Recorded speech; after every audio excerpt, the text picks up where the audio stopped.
बीरभूम में हमारे सहयोगी ज्ञानेंद्र मौजूद हैं। उन्होंने हमें एक रिपोर्ट भेजी है, वो रिपोर्ट हम आपको दिखा देते हैं।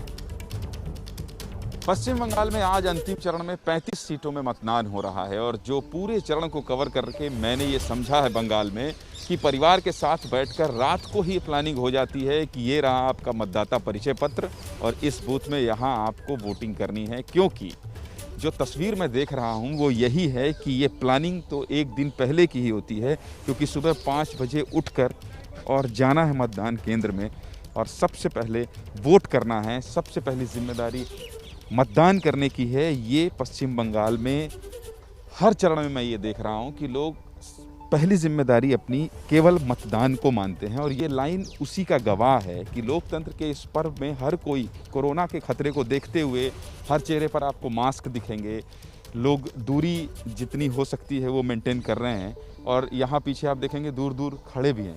तो कुल मिलाकर आप ये देख सकते हैं कि वोट डालने के लिए लोग जिम्मेदार हैं, सजग हैं। बोलपुर सीट है विधानसभा सीट बीरभूम जिले का और यहाँ सुबह से ही मतदान के प्रति लोगों के अंदर उत्साह देखा जा रहा है। कैमरा पर्सन दुर्गेश साहू के साथ ज्ञानेंद्र तिवारी, एबीपी न्यूज़ बोलपुर।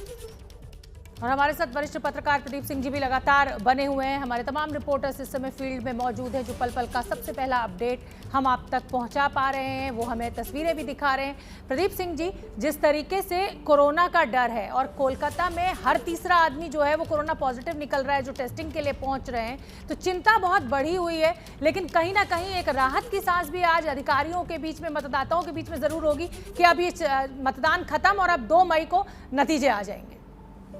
हाँ बिल्कुल, देखिए जो माहौल बन गया है पश्चिम बंगाल में ही नहीं पूरे देश में, जिस तरह का संक्रमण की एक तरह कहें सुनामी जिस तरह से आई है, उसमें सबके मन में डर पैदा हुआ। जो आप तस्वीरें दिखा रही हैं, हर व्यक्ति मास्क लगाए हुए। यही काम अगर हमने 2 महीने 3 महीने पहले से शुरू किया होता तो शायद आज ये स्थिति नहीं होती। लेकिन राजनीतिक बात करें तो देखिए, मेरा हमेशा से ये मानना रहा है कि जितने राजनीतिक पंडित हैं, विश्लेषक हैं, नेता हैं, उन सबसे ज़्यादा राजनीतिक समझ जो है आम मतदाता में होती है। वो चीज़ों को सुनता है, गुनता है, उसके बाद अपना फैसला सुनाता है। हम लोग बातें करते रहते हैं कि ये हिंसा का डर है, ये पार्टी रिगिंग कराती है, ये पार्टी तो कैसे हार सकती है, ये वोट नहीं देने देगी। मतदाता ये सब देखता रहता है। जिस दिन उसको लगता है कि बदलना है और विकल्प दिख रहा है, बदल देता है। 34 साल का लेफ्ट का राज चला गया, उससे पहले कांग्रेस का 28-30 साल का राज चला गया। टीएमसी आज जो है संघर्ष कर रही है। टीएमसी की जो स्थिति 2016 में थी, 2021 में वो स्थिति नहीं है, ये टीएमसी के लोग भी मानते हैं। तो देखिए, मतदाता को कभी हल्के में नहीं लेना चाहिए।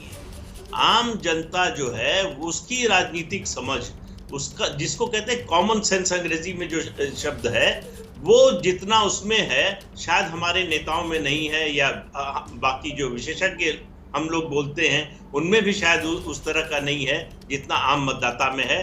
वो बहुत सोच समझकर फैसला लेता है और वो इस बात के लिए तैयार रहता है कि उसका फैसला गलत हो जाएगा तो फिर बदलेगा।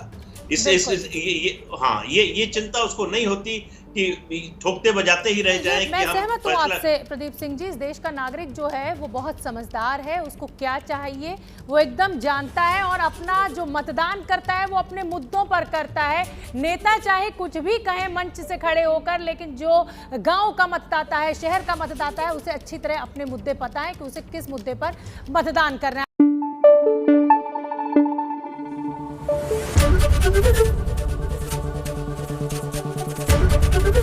एबीपी न्यूज़ आपको रखे आगे।